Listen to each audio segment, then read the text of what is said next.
திருமணம் ஆயிட்டா, திருமண பந்தத்துக்குள்ளே போயிட்டா, குழந்தைகளை பெற்றெடுத்து விட்டால் அவர்கள் முக்தியை பற்றி சிந்திக்கலாமா? வீடு பேர் அப்படிங்கிறது அவங்களுக்கு கிடைக்குமா? அப்படிங்கிற பல்வேறு விதமான கேள்விகள் எழுப்பப்படுகின்றன அல்லவா?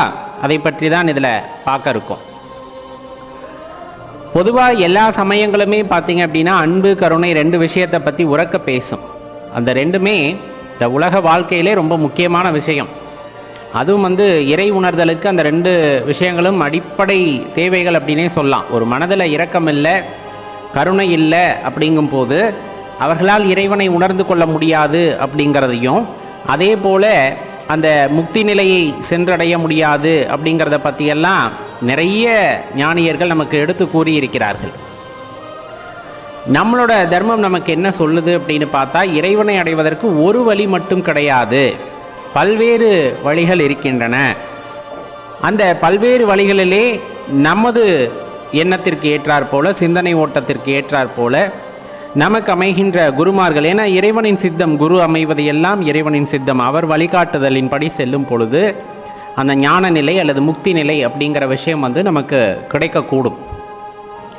அதில் தெளிவாக இருந்து கொள்ள வேண்டிய விஷயம், ஏன் இந்த மாதிரி குழப்பிக்கிறாங்க அப்படின்னா, பொதுவான கண்ணோட்டம் எப்படி இருக்குன்னா, பிரம்மச்சரியம் இருக்க வேண்டும், அந்த பிரம்மச்சரியத்தின் வாயிலாகத்தான் அந்த முக்தி நிலை அப்படிங்கிறது கிடைக்கக்கூடும் அப்படின்னு சில பேர் ஒரு ஆழ்ந்த நம்பிக்கையில் இருப்பார்கள். தவறே இல்லை, அவர்களுக்கும் முக்தி நிலை கிடைக்கும், அவர்களுக்கும் அந்த வீடு வேறு இன்பம் என்பதை இறைவன் நல்குவார், மாற்று கருத்தில். ஆனால் பிரம்மச்சரியத்தில் இருக்கக்கூடிய எல்லாத்துக்குமே அது கிடைத்து விடுமா அப்படின்னு கேட்டால், அவரவர் மனப்பக்குவத்தை பொறுத்து அப்படிங்கிறத தான் அந்த இடத்துல குறிப்பிட முடியும். அதே போல தான் யோக கலாச்சாரம்னு ஒன்று உண்டு. அது இன்றைக்கும் பார்த்திங்கன்னா ஆதியோகியான பரம்பொருள் சிவபெருமான் அருளியது அப்படிங்கிறனால அந்த யோக கலைகளை குருமார்கள் மூலமாக பலருக்கும் அது பரவி இருக்கிறது.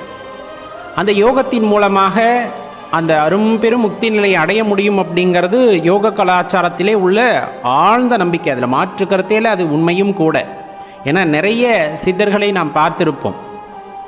அந்த ஜீவசமாதி அடைகின்றவர்கள் அப்படியே காற்றோடு காற்றாக கலக்கக்கூடிய எல்லா தன்மையும் அந்த யோக கலாச்சாரத்திலே உண்டு.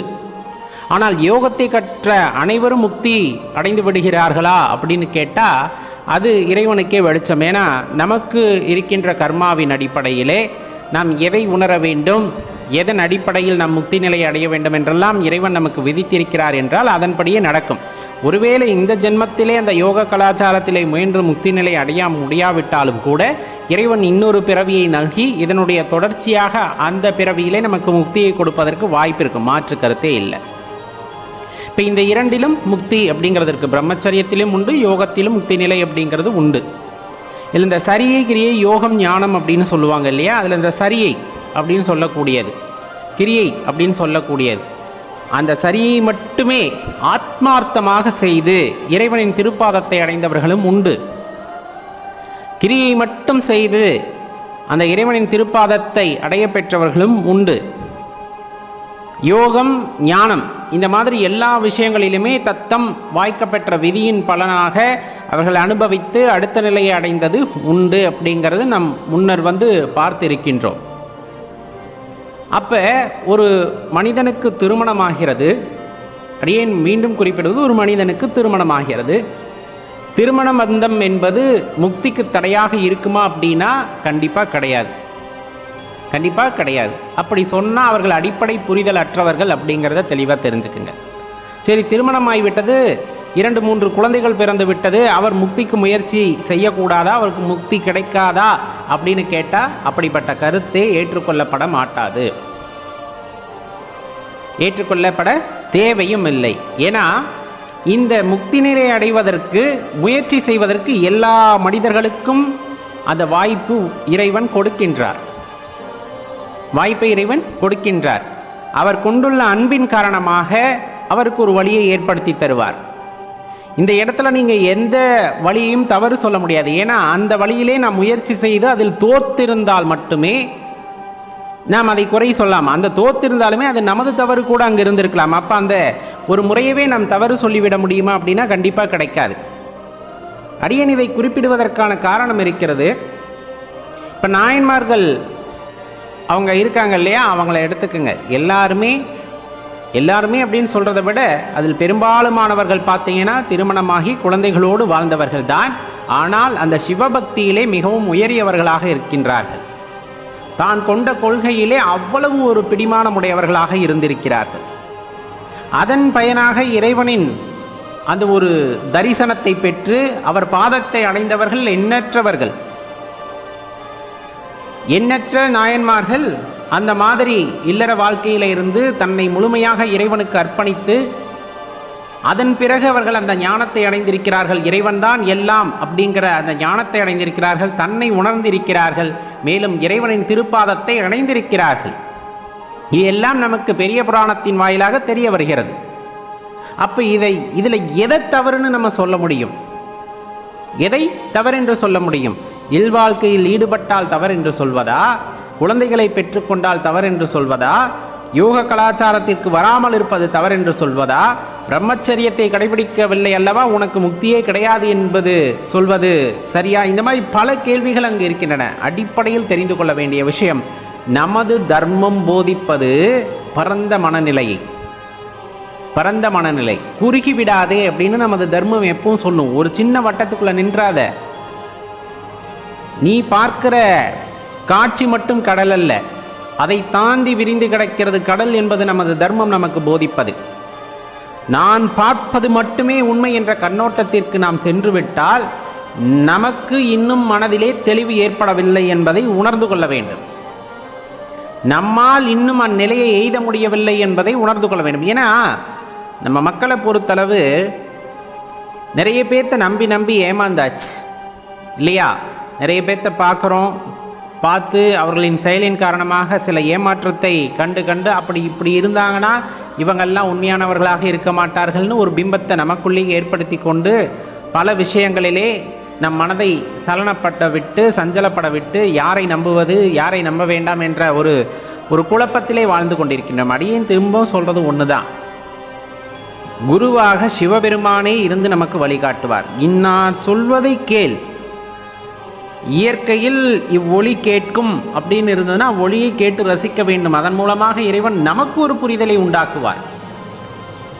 இதுதான் இயற்கை என்ற ஒரு புரிதலை இறைவன் நமக்கு உண்டாக்குவார். அதுதான் அந்த இடத்துல தெளிவு அப்படின்னு சொல்லக்கூடியது. ஒருவர் சொல்வதன் மூலமாக புரிந்து கொள்வதை எத்தனை நாட்களுக்கு நாம் மனதிலே நிறுத்த முடியும் அப்படின்னு கேள்வி கேட்டால் ரொம்ப சொற்பமான பேர் தான் வாழ்க்கையின் முடிவு வரை அதை கொண்டு செல்கிறார்கள். மீதி அனுபவங்கள் எல்லாம் மனதில் நிற்கின்றனவா? அவங்க சொன்னது எல்லாமே மனதில் நிற்குதானே? நிற்கல. ஆனால் எந்த விஷயம் நிற்கும்? தான் உணர்ந்து தான் அறிந்து தன்னால் உணரப்பட்ட ஒரு விஷயம் வாழ்க்கை முழுவதுமே நீடித்திருக்கும். அதனால தான் சொல்கிறது, குருமார்கள் சரியான குருமார்கள் கிடைத்து விட்டால் சில விஷயங்களை நமக்கு போதனை செய்கிறார்கள் என்றால் அதனை முறையாக பயிற்சி செய்து அதன் மூலம் கிடைக்கின்ற அனுபவம் தான் உங்களுக்கு அடுத்த குருவாக மாறும். அடுத்த குருவாக மாறுகின்ற அந்த அனுபவமே சிறந்த ஆசானாகவும் இருக்கும். ஏன்னா இந்த அனுபவத்தினால் கிடைக்கக்கூடிய அந்த ஒரு விடையை விட மற்ற யாராலும் அதனை விட மேலான விடையை கூறிவிட முடியாது என்பது உலக நியதி. அப்ப தெளிவா தெரிந்து கொள்ள வேண்டிய விஷயம் என்னன்னா, இப்ப இல்லற தர்மத்திலே இருப்பவர்கள் இறைவனை சரணடைந்தால், இறைவனின் திருவருள் கிடைத்தால் அவர்களும் ஞானத்தை பற்றிய உணர்தலை உணர்வார்கள். யார் மூலமா இயற்கை நம்ம கிட்ட பேசுனே நமக்கு தெரியாது. முதலில் அதை நம்ம தெளிவா தெரிஞ்சுக்கணும். இன்னார் பேசினாதான் அப்படின்னு நம்ம மனசுல வந்துருச்சு அப்படின்னு சொன்னோனாவே நம்ம இன்னும் புரிதல் இல்லாமல் இருக்கோங்கிறது அர்த்தம். உங்கள் குழந்தை பேசும், உங்கள் குழந்தை பேசும், அந்த பேச்சிலே பல ஆயிரம் அர்த்தங்கள் இருக்கும். ஆனால் நம்ம என்ன நினச்சிக்கிறோம், இப்படி ஒரு உயரிய நிலையிலே இருப்பவர் பேசினால்தான் அதில் உண்மை இருக்கும் அப்படின்னு நினைச்சு கொள்வது நம்முடைய தப்பா அல்லது அவரின் தப்பா? யோசிக்க வேண்டிய விஷயம் அல்லவா? குழந்தைகள் மழலை குரலில் பேசும் பொழுது பல போதனைகளை நமக்கு எடுத்து சொல்லும். குழந்தைகளின் செயல்கள் நமக்கு பல போதனைகளை எடுத்து சொல்லும். குழந்தை தானே என்று உதாசீனப்படுத்திவிட்டால் அந்த போதனைகள் நமக்கு கிடைக்கப் போவது இல்லை. பலர் தவறான போதனைகளை சொன்னாலுமே கூட உயரிய நிலையில் இருக்கின்றார் அப்படின்னு அதை எடுத்துக்கொள்வது நம்முடைய தப்பா இல்லை அவருடைய தப்பா? அப்போ சொல்வதையெல்லாம் அவ்வாறே எடுத்துக்கொள்ள வேண்டும் என்ற அவசியமும் கிடையாது. வாழ்க்கையிலே தெளிவாக புரிந்து கொள்ள வேண்டிய விஷயம். ஒரு விஷயம் கூறப்படுகிறது என்றால் அதை பற்றி அலசி ஆராய வேண்டும். நீங்கள், அதாவது நாம் உணர வேண்டும். அதற்காகத்தானே இறைவன் 6வது அறிவை கொடுத்திருக்கிறார். அப்போ அதன் வாயிலாக இதன் உண்மை பொருள் யாது, இதனின் அடிப்படை யாது என்று தேடி அறிந்து கொள்வதன் மூலமாகவே சித்தம் தெளிவாகும், அறிவு தெளிவாகும். அறிவு தெளிவாகும் இடத்தில்தான் சுடரான இறைவனை நம்மால் உணர முடியும். இப்போ யார் பேசுகிறாங்கன்னு முக்கியம் இல்லை, என்ன பேசுகிறாங்க அப்படிங்கிறத கவனிக்கணும். என்ன பேசுகிறாங்க அப்படிங்கிறத கவனித்த உடனே அதில் உள்ள அர்த்தத்தை ஆராய வேண்டும். அதில் ஏதேனும் ஐயப்பாடு ஏற்படுகிறது என்றால் அதனை உணர்ந்தவர்களிடம் நாம் கேட்டு தெளிவு பெறுதல் வேண்டும். அந்த உணர்தல் நமக்கும் ஏற்படுகிறது என்றால் குருமார்களால் மட்டுமே அந்த உணர்தலை பற்றிய விஷயங்களை நமக்கு எடுத்துரைக்க முடியும். இது அடிப்படை விஷயம். இதை மனதிலே நிறுத்தி கொள்ள வேண்டும். அப்படி செய்கின்ற பட்சத்திலே நமக்கு ஒரு தெளிவான புரிதல் அப்படிங்கிறது வாழ்க்கையிலே ஏற்படும். அப்படின்னா அதில் மாற்று கருத்தே இல்லை. இப்போ நிறைய பார்த்துருப்போம். ஏன்னா நம்ம எங்கெங்கெல்லாம் மனசை விட்டுறோம் அப்படின்னு பார்த்தா இந்த சினிமாக்கள் பார்க்குறாங்க இல்லையா, அதன் வாயிலாக. அதே போல் இன்றைய காலகட்டங்களிலே நிறைய சமூக வலைத்தளங்களிலே வருகின்ற சில விஷயங்களை பார்ப்பதன் மூலமாக ஆன்மீகத்திலே ஒரு குழப்பம் ஏற்பட்டு விடுகிறது. இல்லை என்றெல்லாம் சொல்லவில்லை. ஏன்னா இறைவன் அந்த குழப்ப நிலைக்கும் நம்மை கொண்டு சென்று விடுகிறார் அப்படின்னா அதில் மாற்று கருத்தே இல்லை. இப்போ சினிமாக்களில் பார்த்தா அந்த மந்திர ஜபம் தொடர்ந்து சொல்லி கொண்டு இருந்து இறைவனை காண்கிறார்கள் அப்படின்னு காட்டியிருப்பாங்க. ஏன்னா இதெல்லாம் நமக்கு அப்படியே கடத்தப்பட்டு வருகின்ற தர்மத்தின் போதனைகள். இந்த மந்திர உபாசனைகளை எல்லாம் செய்யும் பொழுது இறையாற்றலை உணர்ந்து கொள்ளலாம் அப்படின்ட்டு, பார்க்கலாம் அப்படின்ட்டு. அதில் பொய் இருக்கிறதானா கிடையாது. நிறைய பேர் அதற்கான அத்தாட்சியாக நிறைய விஷயங்களை விட்டு சென்று இருக்கிறார்கள். அதே போல் இன்றைய காலகட்டத்திலுமே வாழ்கின்ற சித்தர்கள் அதனை உணர்ந்திருக்கிறார்கள், அதனை கண்டிருக்கிறார்கள், வாழ்ந்தும் காட்டிக் கொண்டிருக்கிறார்கள். யோகத்தின் வாயிலாக யோகம் செய்கிறார்கள் அல்லவா, குண்டலினி யோகமெல்லாம் செய்கிறார்கள். அவர்கள் அதன் மூலமாக இறைவனை தரிசனம் செய்கிறார்கள். தன்னுள் இருக்கின்ற இறைவனை தரிசனம் செய்து நல்வாழ்வு வாழ்கிறார்கள். அப்ப எந்த வழியை தேர்ந்தெடுக்கணும் என்பது இறைவன் நமக்கு சில விதிகளை விட்டிருப்பார். இந்த வழியாக சென்றால் நீ உணர்ந்து கொள்வாய், செல் அப்படின்னு விட்டிருக்கிறார். அப்படிங்கும் போது அந்த வழியில் நாம் செல்கின்றோம் என்றால் கண்டிப்பாக அதனின் பலனை நாம் அனுபவிக்க முடியும். மாறாக தெளிவாக அடியேன் கூறுவது ஒன்றுதான், மற்ற வழிகளை தவறென்று கூறுவதற்கு நமக்கு எந்த அருகதையும் கிடையாது. ஏனென்றால் அதை பற்றின போதுமான தெளிவு நமக்கு இல்லாத பட்சத்தில் நாம் அதை பற்றி பேசக்கூடாது. ஒரு வகையிலே நாம் அதை முயற்சி செய்திருந்து நமக்கு பலன் கிடைக்காமல் போயிருந்தாலும் அதில் நமது தவறுகள் ஏதேனும் இருந்து விட்டால் நாம் அதை பற்றி குறை கூறும் பொழுது அது தவறாக போய்விடும். நாம் சரியாக முயற்சி செய்யாமல் இருந்திருக்கலாம், அதற்காக அம்முறையை தவறு என்று குறிப்பிடுவதும் தவறாகும். அப்போ அந்த ஒரு குறிப்பிட்ட வழியிலே தேர்ந்த குருமார்களின் உபதேசத்தை பெற்று அதில் உங்கள் ஐயப்பாடுகளை தெளிவு பெற்று கொள்ளும் பொழுது அதில் உள்ள முக்தி நிலையை பற்றி அல்லது அது கூறுகின்ற அறத்தை பற்றியெல்லாம் நாம் தெளிவு பெற முடியும். அதை தான் இந்த இடத்துல தெரிஞ்சுக்கணும். அப்போ குடும்பஸ்தனாக இருக்கிற ஒருத்தர் ஆன்மீகத்தில் உயரிய நிலையையோ அல்லது ஆன்மீகத்தில் ஒரு சிறப்பான இடத்தையோ அடைய முடியாமல் போகுமானா அப்படியெல்லாம் கிடையவே கிடையாது.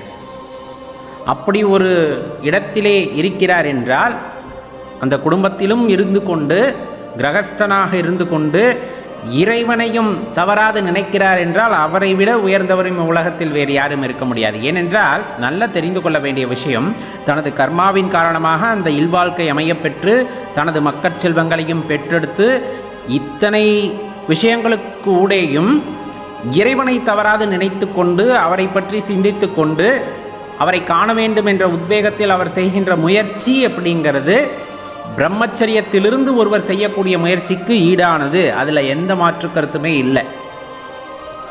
பிரம்மச்சரியம் மேற்கொள்கின்ற ஒருவரின் இலக்கு என்னவாக இருக்கிறது என்றால் இறைவனை உணர்தல் அப்படிங்கிறதுனா அதே இலக்கு எங்கும் இருக்கிறது. அப்படின்னா இந்த கிரகஸ்தனாக இருக்கின்ற ஒருவருக்கு இருக்கும் பொழுது அதில் மாறுபாடு இல்லை. 2 பேரும் இறைவனை உணர வேண்டும், இறைவனை சரணடைய வேண்டும் என்றுதான் சென்று கொண்டிருக்கிறார்கள். அவரின் வழி வேறு, இவரின் வழி வேறு, அவ்வளவுதான் வித்தியாசமே தவிர இறைவன் அனைவருக்குமே அந்த நல் வாய்ப்பை தருவார். அதை பயன்படுத்தி கொள்வதும் தவற விடுவதும் நம்மிடம்தான் இருக்கிறது. அப்போ இன்னார் என்றால் இப்படிதான் என்ற மனோபாவத்தை நமக்குள் வளர்த்து கொண்டால், இன்னார்தான் இதை சொல்ல வேண்டும், இன்னார் இதை சொல்வதற்கு தேவையில்லை என்ற மனோபாவத்தை நாம் வளர்த்து கொண்டால் அது இயற்கையின் தவறல்ல, நம்முடைய தவறு அப்படிங்கிறத புரிஞ்சுக்கிட்டா கூட அடுத்த நிலையை நோக்கி செல்ல முடியும். இல்லை, அந்த கர்வமும் மமதையும் நமது மனதிற்குள்ளே இருக்கிறது என்றால் அது எந்த காலத்திலும் நம்மை அந்த மாதிரி குறுகிய எண்ணத்தை விட்டு வெளிவர விடாமல் செய்து அந்த வட்டத்திற்குள்ளேயே நமது வாழ்க்கையை முடித்து மீண்டும் பிறவியை கொடுக்க ஆரம்பித்துவிடும். அதை பற்றின தெளிவான புரிதல் அப்படிங்கிறது நமக்கு இருக்கிறது. அப்படிங்கும் போது அது சிறப்பானதாக இருக்கும் என்பதை புரிந்து கொள்ளுங்கள்.